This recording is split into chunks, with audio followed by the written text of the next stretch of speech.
Everybody dies, don't they? Everybody come back, don't they? Isn't that so? You tried to get into the locked room today, didn't you? How do the dead come back, Mother? What's the secret? The empty house. Certain houses, like certain persons, manage somehow to proclaim at once their character for evil. In the case of the latter, no particular feature need betray them. They may boast an open countenance and an ingenuous smile, and yet a little of their company leaves the unalterable conviction that there is something radically amiss with their being, that they are evil. Willy-nilly they seem to communicate an atmosphere of secret and wicked thoughts, which makes those in their immediate neighbourhood shrink from them, as from a thing diseased. And perhaps with houses, the same principle is operative, and it is the aroma of evil deeds committed under a particular roof, long after the actual doers have passed away, that makes the goose-flesh come and the hair rise. Something of the original passion of the evildoer and of the horror felt by his victim enters the heart of the innocent watcher, and he becomes suddenly conscious of tingling nerves, creeping skin, and a chilling of the blood. He is terror-stricken, without apparent cause. There was manifestly nothing in the external appearance of this particular house to bear out the tales of the horror that was said to reign within. It was neither lonely nor unkempt. It stood crowded into a corner of the square and looked exactly like the houses on either side of it. It had the same number of windows as its neighbours, the same balcony overlooking the gardens, the same white steps leading up to the heavy black front door, and in the rear there was the same narrow strip of green with neat box borders running up to the wall that divided it from the backs of the adjoining houses. Apparently, too, the number of chimney pots on the roof was the same, the breadth and angle of the eaves, and even the height of the dirty area railings. And yet this house in the square, that seemed precisely similar to its 50 ugly neighbours, was, as a matter of fact, entirely different. Horribly different. Wherein lay this marked, invisible difference is impossible to say. It cannot be ascribed wholly to the imagination, because persons who had spent some time in the house, knowing nothing of the facts, had declared positively that certain rooms were so disagreeable they would rather die than enter them again, and that the atmosphere of the whole house produced in them symptoms of a genuine terror, while the series of innocent tenants who had tried to live in it and been forced to decamp at the shortest possible notice was indeed little less than a scandal in the town. When Shorthouse arrived to pay a weekend visit to his Aunt Julia in her little house on the seafront at the other end of the town, he found her charged to the brim with mystery and excitement. He had only received her telegram that morning, and he had come anticipating boredom, but the moment he touched her hand and kissed her apple-skin wrinkled cheek, he caught the first wave of her electrical condition. The impression deepened when he learned that there were to be no other visitors, and that he had been telegraphed for with a very special object.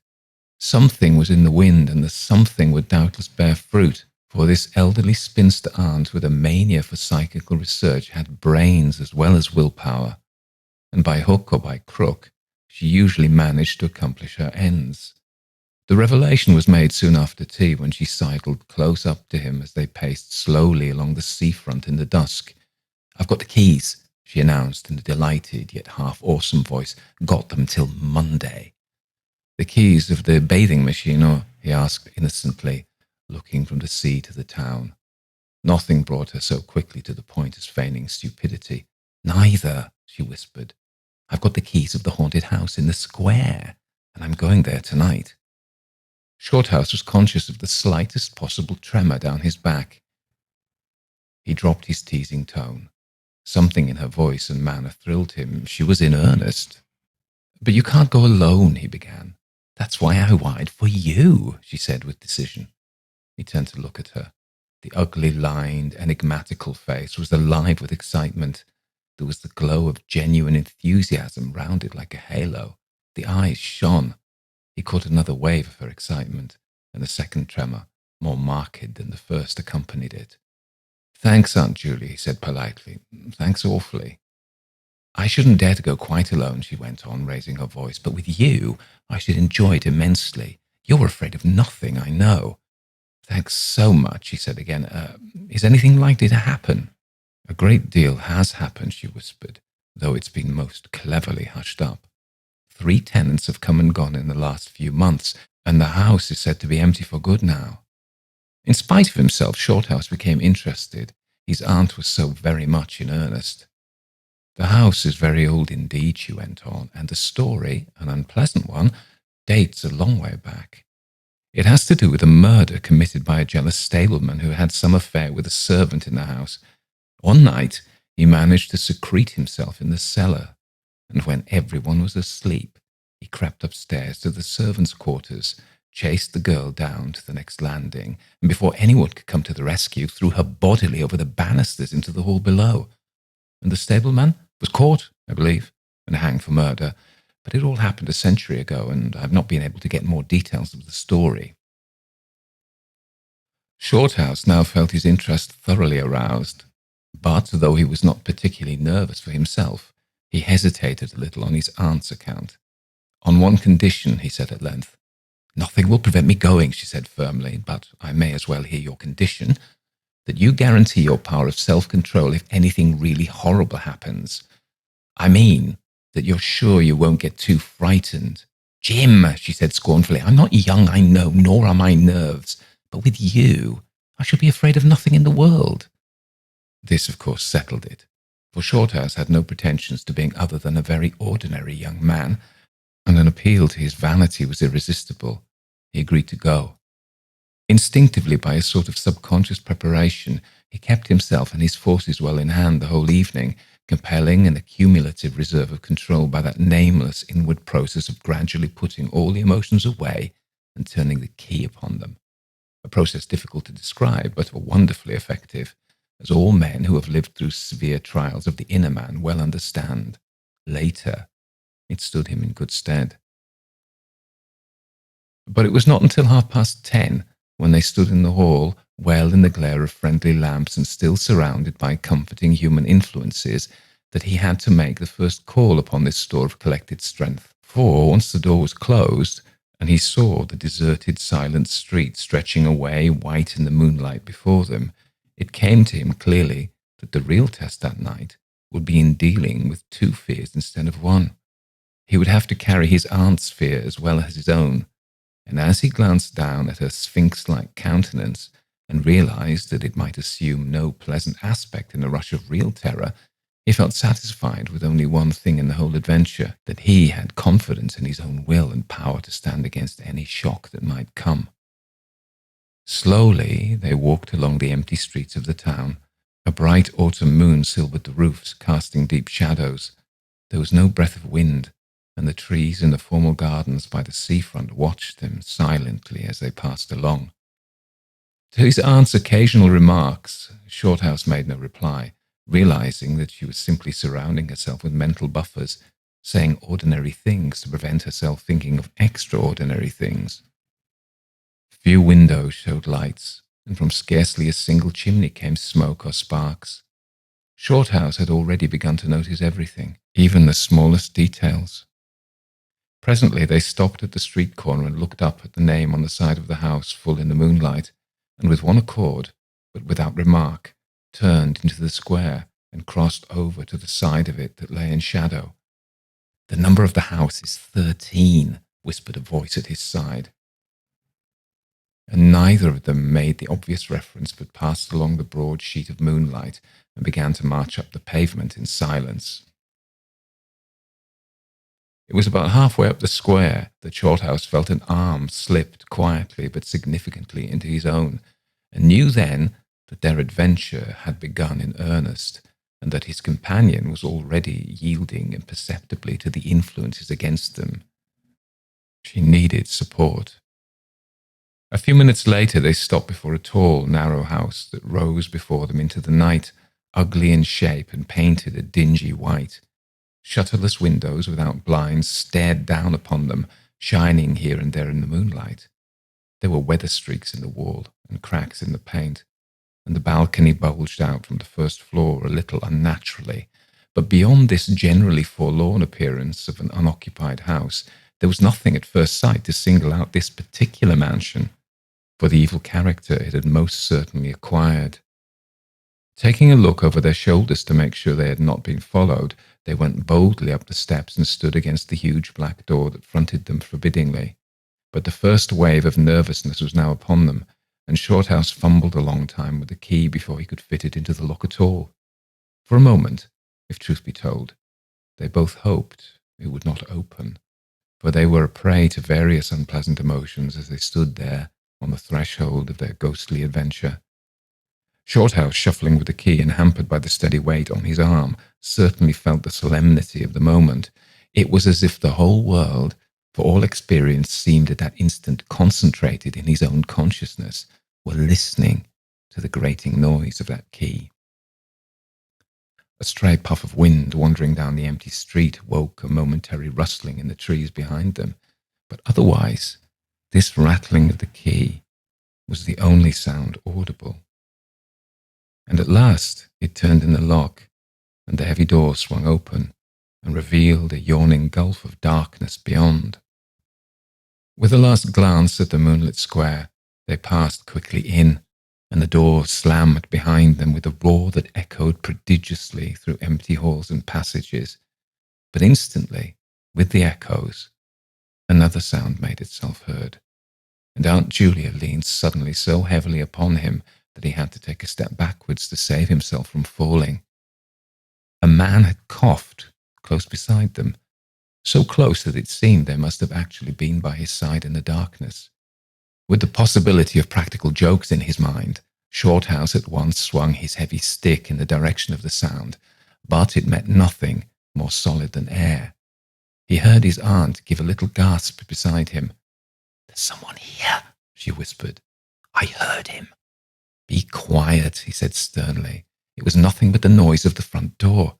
"Oh, get a light, quick," she added, as her nephew, fumbling with the box of matches, opened it upside down and let them all fall with a rattle onto the stone floor. The sound, however, was not repeated, and there was no evidence of retreating footsteps. In another minute they had a candle burning, using an empty end of a cigar case as a holder, and when the first flare had died down, he held the impromptu lamp aloft and surveyed the scene. And it was dreary enough in all conscience, for there is nothing more desolate in all the abodes of men than an unfurnished house dimly lit, silent and forsaken, and yet tenanted by rumour with the memories of evil and violent histories. They were standing in a wide hallway. On their left was the open door of a spacious dining room, and in front the hall ran, ever narrowing, into a long, dark passage that led apparently to the top of the kitchen stairs. The broad, uncarpeted staircase rose in a sweep before them, everywhere draped in shadows, except for a single spot about halfway up, where the moonlight came in through the window and fell in a bright patch on the boards. This shaft of light shed a faint radiance above and below it, lending to the objects within its reach a misty outline that was infinitely more suggestive and ghostly than complete darkness. The filtered moonlight always seems to paint faces on the surrounding gloom, and as Shorthouse peered up into the well of darkness and thought of the countless empty rooms and passages in the upper part of the old house, he caught himself longing again for the safety of the moonlit square, or the cosy, bright drawing room they had left an hour before. Then, realizing that these thoughts were dangerous, he thrust them away again and summoned all his energy for concentration on the present. "Aunt Julia," he said aloud severely, "we must go now through the house from top to bottom and make a thorough search." The echoes of his voice died away slowly all over the building, and in the intense silence that followed, he turned to look at her. In the candlelight he saw that her face was already ghastly pale, but she dropped his arm for a moment and said in a whisper, stepping close in front of him, "I agree, we must be sure there's no one hiding. That's the first thing." She spoke with evident effort, and he looked at her with admiration. "You feel quite sure of yourself? It's not too late?" I think so," she whispered, her eyes shifting nervously towards the shadows behind. "Quite sure. Only one thing." "What's that?" "You must never leave me alone for an instant." "As long as you understand that any sound or appearance must be investigated at once, for to hesitate means to admit fear. That is fatal." "Agreed," she said a little shakily after a moment's hesitation. "I'll try." Arm in arm, Shorthouse holding the dripping candle and the stick, while his aunt carried the cloak over her shoulders, figures of utter comedy to all but themselves, they began a systematic search. Stealthily walking on tiptoe and shading the candle lest it should betray their presence through the shutterless windows, they went first into the big dining room. There was not a stick of furniture to be seen. Bare walls, ugly mantelpieces, and empty grates stared at them. Everything, they felt, resented their intrusion, watching them, as it were, with veiled eyes. Whispers followed them. Shadows flitted noiselessly to right and left. Something seemed ever at their back, watching, waiting an opportunity to do them injury. There was the inevitable sense that operations which went on when the room was empty had been temporarily suspended till they were well out of the way again. The whole dark interior of the old building seemed to become a malignant presence that rose up, warning them to desist and mind their own business. Every moment the strain on their nerves increased. Out of the gloomy dining room they passed through large folding doors into a sort of library or smoking room, wrapped equally in silence, darkness and dust, and from this they regained the hall near the top of the back stairs. Here a pitch-black tunnel opened before them into the lower regions, and, it must be confessed, they hesitated, but only for a minute. With the worst of the night still to come, it was essential to turn from nothing. Aunt Julia stumbled at the top step of the dark descent, ill-lit by the flickering candle, and even Shorthouse felt at least half the decision go out of his legs. "Come on," he said peremptorily, and his voice ran on and lost itself in the dark, empty spaces below. I'm coming," she faltered, catching his arm with unnecessary violence. They went a little unsteadily down the stone steps, a cold, damp air meeting them in the face, close and malodorous. The kitchen, into which the stairs led along a narrow passage, was large, with a lofty ceiling. Several doors opened out of it, some into cupboards with empty jars still standing on the shelves, and others into horrible little ghostly back offices, each colder and less inviting than the last. Black beetles scurried over the floor, and once, when they knocked against a deal table standing in a corner, something about the size of a cat jumped down with a rush and fled, scampering across the stone floor into the darkness. Everywhere there was a sense of recent occupation, an impression of sadness and gloom. Leaving the main kitchen, they next went towards the scullery. The door was standing ajar, and as they pushed it open to its full extent, Aunt Julia uttered a piercing scream, which she instantly tried to stifle by placing her hand over her mouth. For a second, Shorthouse stood stock still, catching his breath. He felt as if his spine had suddenly become hollow, and someone had filled it with particles of ice. Facing them, directly in the way between the doorposts, stood the figure of a woman. She had dishevelled hair and wildly staring eyes, and her face was terrified and white as death. She stood there motionless for the space of a single second, then the candle flickered, and she was gone, gone utterly, and the door framed nothing but empty darkness. "Only the beastly jumping candlelight," he said quickly in a voice that sounded like someone else's, and was only half under control. "Come on, Aunt, there's nothing there." He dragged her forward. With a clattering of feet and a great appearance of boldness, they went on, but over his body the skin moved as if crawling ants covered it, and he knew by the weight on his arm that he was supplying the force of locomotion for two. The scullery was cold, bare and empty, more like a large prison cell than anything else. They went around it, tried the door into the yard and the windows, but found them all fastened securely. His aunt moved beside him like a person in a dream. Her eyes were tightly shut, and she seemed merely to follow the pressure of his arm. Her courage filled him with amazement. At the same time, he noticed that a certain odd change had come over her face, a change which somehow evaded his power of analysis. "There's nothing here, Auntie," he repeated aloud quickly. "Let's go upstairs and see the rest of the house. Then we'll choose a room to wait up in." She followed him obediently, keeping close to his side, and they locked the kitchen door behind them. It was a relief to get up again. In the hall there was more light than before, for the moon had travelled a little further down the stairs. Cautiously, they began to go up into the dark vault of the upper house, the boards creaking under their weight.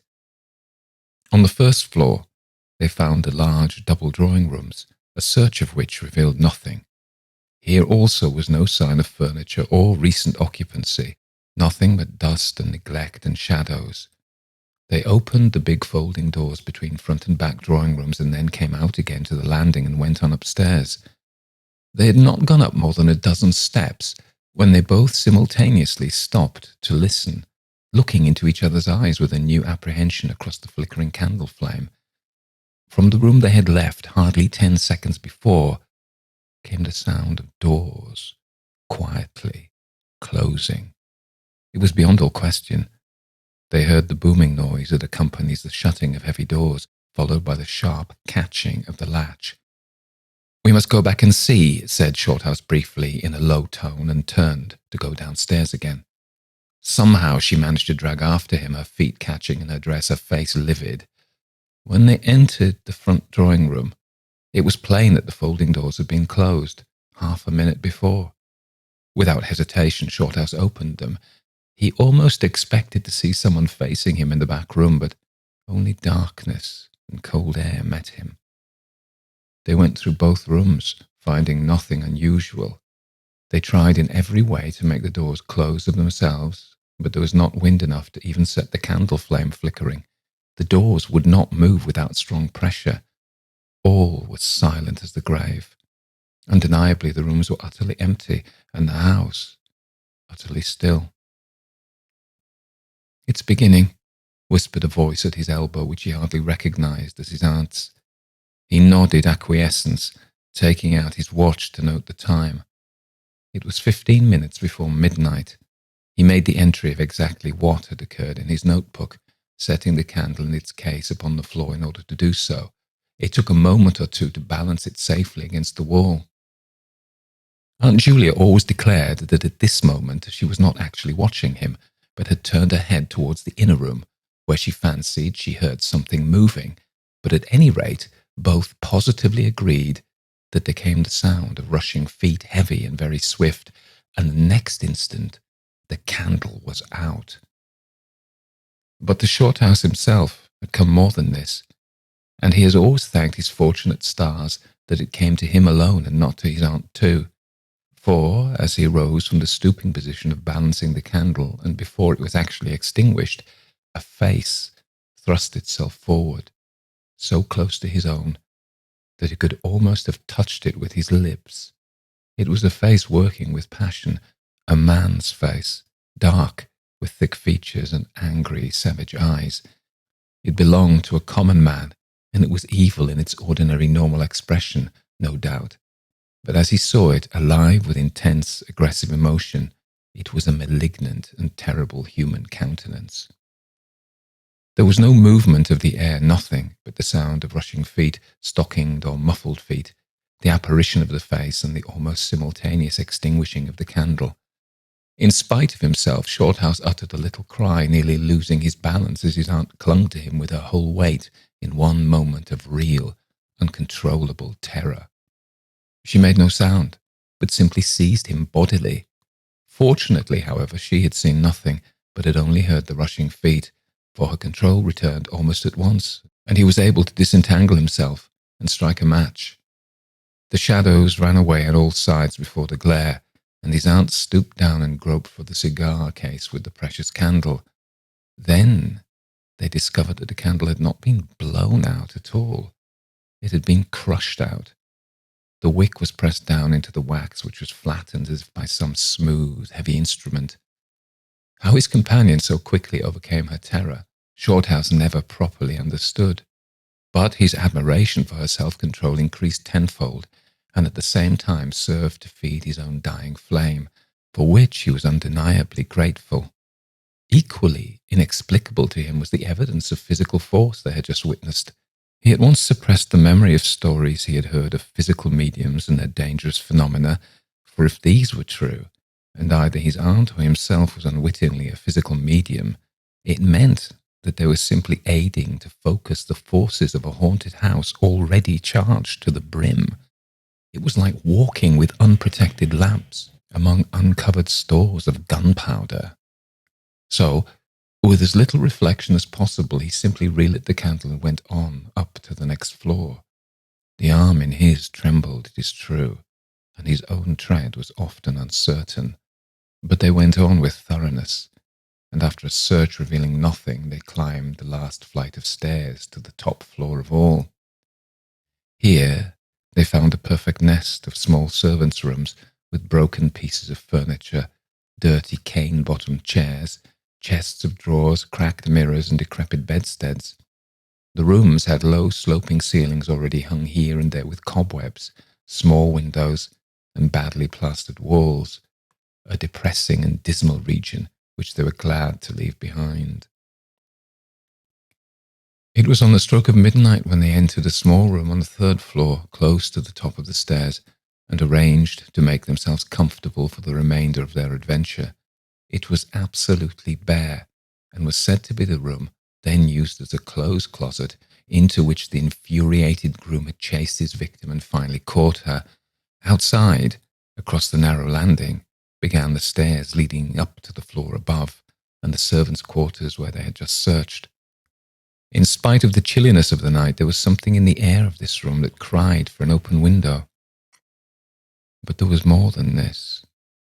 Shorthouse could only describe it by saying that he felt less master of himself here than in any other part of the house. There was something that acted directly on the nerves, tiring the resolution, enfeebling the will. He was conscious of this result before he had been in the room 5 minutes, and it was in the short time they stayed there that he suffered the wholesale depletion of his vital forces, which was, for himself, the chief horror of the whole experience. They put the candle on the floor of the cupboard, leaving the door a few inches ajar, so that there was no glare to confuse the eyes, and no shadow to shift about on walls and ceiling. Then they spread the cloak on the floor and sat down to wait, with their backs against the wall.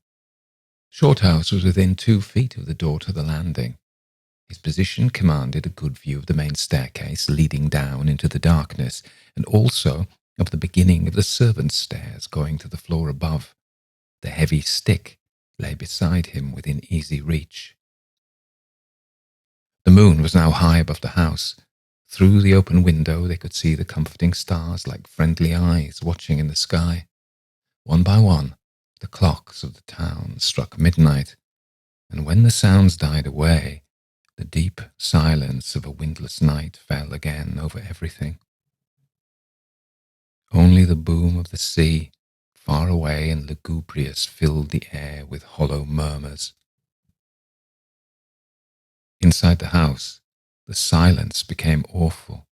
Awful, he thought, because any minute now it might be broken by sounds portending terror. The strain of waiting told more and more severely on the nerves. They talked in whispers when they talked at all, for their voices aloud sounded queer and unnatural.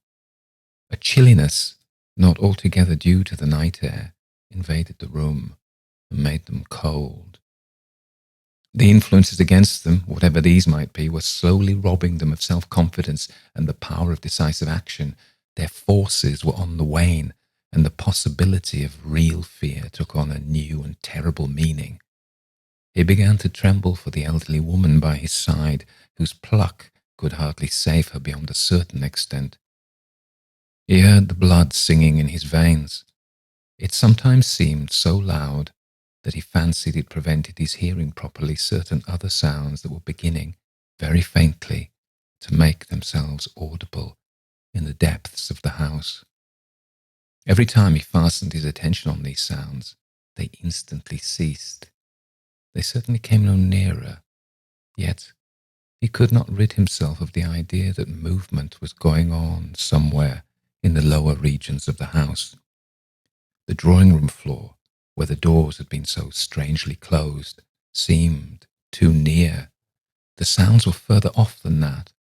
He thought of the great kitchen with the scurrying black beetles and of the dismal little scullery, but somehow or other they did not seem to come from there either. Surely they were not outside the house.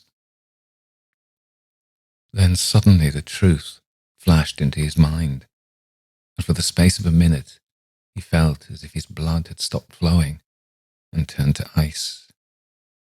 The sounds were not downstairs at all. They were upstairs. Upstairs, somewhere among those horrid, gloomy little servants' rooms, with their bits of broken furniture, low ceilings and cramped windows. Upstairs, where the victim had first been disturbed and stalked to her death. And the moment he discovered where the sounds were, he began to hear them more clearly. It was the sound of feet moving stealthily along the passage overhead, in and out among the rooms and past the furniture. He turned quickly to steal a glance at the motionless figure seated beside him to note whether she had shared his discovery. The faint candlelight coming through the crack in the cupboard door threw her strongly marked face into vivid relief against the white of the wall, but it was something else that made him catch his breath and stare again. An extraordinary something had come into her face and seemed to spread over her features like a mask. It smoothed out the deep lines and drew the skin everywhere a little tighter, so that the wrinkles disappeared. It brought into the face, with the sole exception of the old eyes, an appearance of youth and almost of childhood. He stared in speechless amazement that was dangerously near to horror. It was his aunt's face indeed, but it was her face of 40 years ago, the vacant, innocent face of a girl. He had heard stories of that strange effect of terror which could wipe a human countenance clean of other emotions, obliterating all previous expressions, but he had never realized that it could be literally true, or could mean anything so simply horrible as what he now saw. For the dreadful signature of overmastering fear was written plainly in that utter vacancy of the girlish face beside him, and when, feeling his intense gaze, she turned to look at him, he instinctively closed his eyes tightly to shut out the sight. Yet, when he turned a minute later, his feelings well in hand, he saw to his intense relief another expression. His aunt was smiling, and though the face was deathly white, the awful veil had lifted, and the normal look was returning. "Anything wrong?" was all he could think of to say at the moment, and the answer was eloquent coming from such a woman. "I feel cold and a little frightened," she whispered. He offered to close the window, but she seized hold of him and begged him not to leave her side even for an instant. "It's upstairs, I know," she whispered with an odd half-laugh, "but I can't possibly go up." But Shorthouse thought otherwise, knowing that in action lay their best hope of self-control. He took the brandy flask and poured out a glass of neat spirits stiff enough to help anybody over anything. She swallowed it with a little shiver. His only idea now was to get out of the house before her collapse became inevitable, but this could not safely be done by turning tail and running from the enemy. Inaction was no longer possible. Every minute he was growing less master of himself, and desperate, aggressive measures were imperative without further delay. Moreover, the action must be taken towards the enemy, not away from it. The climax, if necessary and unavoidable, would have to be faced boldly. He could do it now, but in 10 minutes he might not have the force left to act for himself, much less for both. Upstairs, the sounds were meanwhile becoming louder and closer, accompanied by occasional creaking of the boards. Someone was moving stealthily about, stumbling now and then awkwardly against the furniture. Waiting a few moments to allow the tremendous dose of spirits to produce its effect, and knowing this would last but a short time under the circumstances, Shorthouse then quietly got to his feet, saying in a determined voice, "Now, Aunt Julia, we'll go upstairs and find out what all this noise is. You must come too. It's what we agreed." He picked up his stick and went to the cupboard for the candle. A limp form rose shakily beside him, breathing hard, and he heard a voice say very faintly something about being ready to come. The woman's courage amazed him. It was so much greater than his own. And as they advanced, holding aloft the dripping candle, some subtle force exhaled from this trembling, white-faced old woman at his side that was the true source of his inspiration. It held something really great that shamed him and gave him the support without which he would have proved far less equal to the occasion. They crossed the dark landing, avoiding with their eyes the deep black space over the banisters. Then they began to mount the narrow staircase to meet the sounds which, minute by minute, grew louder and nearer. About halfway up the stairs, Aunt Julia stumbled, and Shorthouse turned to catch her by the arm, and just at that moment there came a terrific crash in the servants' corridor overhead. It was instantly followed by a shrill, agonized scream that was a cry of terror and a cry for help melted into one. Before they could move aside or go down a single step, someone came rushing along the passage overhead, blundering horribly, racing madly at full speed, 3 steps at a time, down the very staircase where they stood. The steps were light and uncertain, but close behind them sounded the heavier tread of another person, and the staircase seemed to shake. Shorthouse and his companion just had time to flatten themselves against the wall when the jumble of flying steps was upon them, and 2 persons, with the slightest possible interval between them, dashed past at full speed. It was a perfect whirlwind of sound breaking in upon the midnight silence of the empty building. The 2 runners, pursuer and pursued, had passed clean through them where they stood, and already, with a thud, the boards below had received first one, then the other. Yet they had seen absolutely nothing, not a hand or arm or face, or even a shred of flying clothing. There came a second's pause.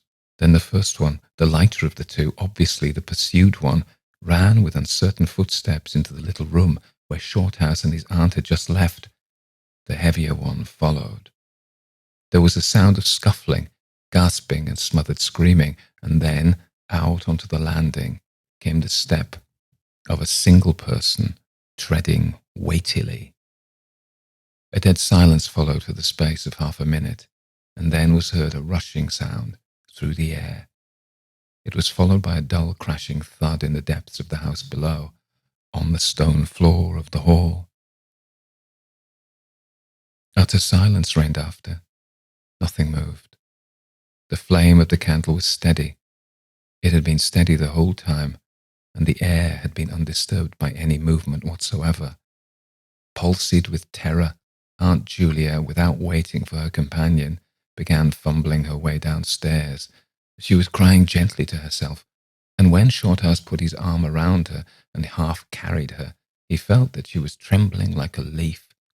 He went into the little room and picked up the cloak from the floor, and arm in arm, walking very slowly, without speaking a word or looking once behind them, they marched down the 3 flights into the hall. In the hall they saw nothing, but the whole way down the stairs they were conscious that someone followed them, step by step.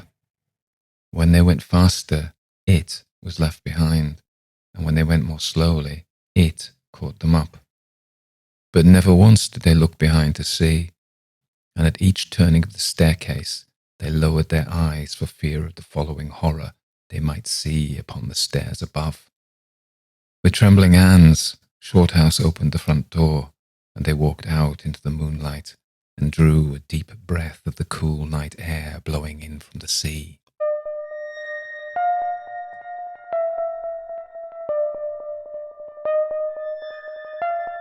Everybody dies, don't they? Everybody come back, don't they? Isn't that so? You tried to get into the locked drawer today, didn't you? How do the dead come back, Mother? What's the secret? So that was Algernon Blackwood's The Empty House. That's the second story we've done by Blackwood. We did one just before Christmas in 2019. And that was episode 20, which was the kit bag, which was set on Christmas Eve, which is why we did it before Christmas. I said then, just to remind you, that Algernon Blackwood was an English writer born in 1869 who, by the end of his long life, became a broadcaster on radio and TV. Critics loved him at the time. He was very well received. And even H.P. Lovecraft cited Blackwood as one of the masters of the craft. He was quite an interesting man. He came from a well-to-do family and was privately educated but was rather adventurous. He was interested in Hinduism, and he had a very varied career wandering all over the world. He ran a dairy farm in Canada and also a hotel in that country. He was a newspaper reporter in New York City, was a bartender, a model, and also a violin teacher. So he was a polymath. He was always writing. He liked being outdoors, and many of his stories feature the outdoors. Obviously, this story has a very English feel, an English seaside town. He was a member of the Society for Psychical Research, and it's said that this story is based on one of the haunted houses or one of the cases that he investigated. It certainly feels very similar to that kind of Harry Price's investigations at Borley Rectory. He was also a magician. He was a member, and I don't mean a stage conjurer, I mean a sorcerer. He was a member of the Hermetic Order of the Golden Dawn, and other writers such as Arthur Machen and W.B. Yeats were members, and of course Aleister Crowley, who would have liked to have seen himself as a writer. And he was. I mean, I've read a lot of Crowley's books. If you want to learn about magic, he's probably your best man. But his poetry and his stories are dreadful. Not so Blackwood's, eh? So anyway, so this story, The Empty House, is very simple. A man hears of the house through his Aunt June. I've forgotten what she's called, actually. He visits the house. Julia, she's Julia, isn't she? June, July. He visits the house. He explores the house. Then, as they're walking around in the gloomy dark with all the creaking floorboards and the moonlight and the things scurrying around, they start to see ghosts and stuff happens. Now, of course, you know, M.R. James let you see the ghosts, but the less you see of the ghosts, the better. So a lot of this story is the house itself, and the house is the hero. And that's a very Gothic thing, isn't it? You know, and showing the roots of the ghost story in Gothic literature. This is not a castle, but the house, the Gothic abode, functions in a similar way. The story is again very simple. If there is an arc, it's not our man Shorthouse. There's some unfortunate historical things in this. A guy called Shorthouse, I immediately think of him as a little fat bloke, you know, because that's what they would say. Oh, short ass. I can imagine, you know. Anyway, he hasn't got a character arc, and he appears in various other stories as well as some kind of ghost hunter. But his Aunt Julia is the one who she doesn't transform, but his view of her transforms. So I suppose he does have an arc in that, a slight one. It's not a long story. He's not going to transform completely. He in the story, he does the dust, the shadows, the moonlight, the scurrying beetles, and this black thing that scurries off, which may be a cat, or, as I say, a rat, because it's more likely to be a rat, but there's only one of them, and rats are sort of grey, aren't they? But it's dark, so maybe it was a rat. There's a guy called Michael Kellermy who writes and illustrates the old-style tales, and he's brought out a lot of editions, illustrated and annotated, of these masters, and he also writes essays about some of the things here. In fact, it kind of duplicates in a literary way a lot of the stuff that I am interested in. So I need to give him a shout out and put a link in, because it's definitely something you should look up. He says that this is a study in fear. The story is about fear and about attitudes to fear. So he doesn't expect his aunt to be brave. He feels he must be brave, or it's just not even feels, it's implicit in the culture that he's the young man, men must be brave.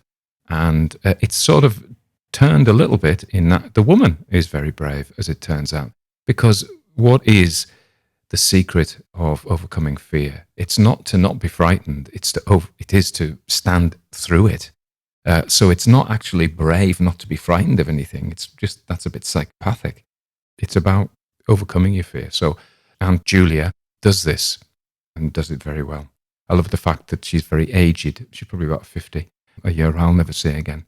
The other thing to say is there's one little scene also that Michael Kellermeyer brings out, is that in the moonlight, our man, Shorthouse, turns to Jim Shorthouse, in fact, turns to, I think I worked with a Jim Shorthouse once. No, that wasn't Jim Shorthouse. I'll tell you who he was. He was Jim Gattis. And I think he's from Durham. So I think he's probably related to Mark Gattis, the great man who does the ghost stories for Christmas, who's a really thoughtful guy. He's definitely worth listening to. I always enjoy his stuff. So there you go. That's a digression. I said I wasn't going to digress, but what can you do? I nearly digressed again about digressing then, but held myself back. Where was I? Yeah, the transformation of the ant into a younger woman, which Jim finds horrific. Why? Why does he find it horrific? I thought maybe she was transformed into the maid, the dead maid, but it doesn't seem to be that. There's no follow-through with that. So why is it horrific that her face is turned, apart from her eyes, into a young girl again? And how does it advance the story? So I don't know why I put that in. I guess that was an upwelling of his subconscious. There you go. Who knows why I put that in? But I didn't find that frightening, but he did. So that's sort of the end of the discussion. The things I wanted to shout out are Old Style Tales. Look them up. Show notes have got a link. I've done a survey, a Survey Monkey survey, because I'm very interested in what people think about the podcast, what they want to hear on the podcast, and whether I'm doing it right. That's there. There's a link in the show notes. Go to that. Another thing, FeedSpot is a service run by a guy called Anuj Agarwal from Bombay or Mumbai. And he has compiled a list of the top 100 ghost podcasts, and we are number 6. And it's even better than that, because all the ones above us are those true experience podcasts, which I scorn, being honest with you. I was walking down a lane, I saw this, blah, blah, blah. Like they're all the same, man. So I used to do ghost hunts. I used to lead parties on ghost hunts, back in the day. And I had some strange things happen, but a lot of this stuff, this most haunted stuff, is just recycled pap. Give me a good piece of literature any day. But anyway, we are number 6, so shout out to him, Anuj there. Done great for us, and if he promotes that, that'll do us some good. I have also got into a newsletter swap thing, so I will just say to you that we've done a swap with a book called Write Like Hell, and if you check that, I think it's discounted. It should be, but it's like it's very well reviewed. I've got a copy. I bought with my own cash a copy, but I haven't read it yet. But it's got like stuff that's reminiscent of Ligotti and stuff like that. So I think I'll like it.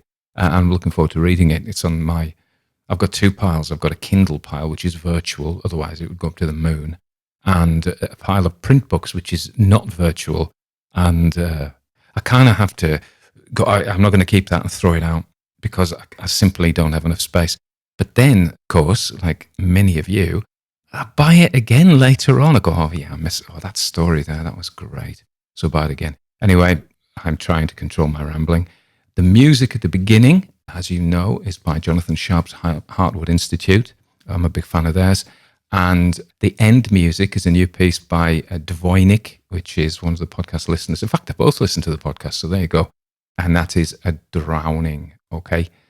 So both chilling, atmospheric, moody.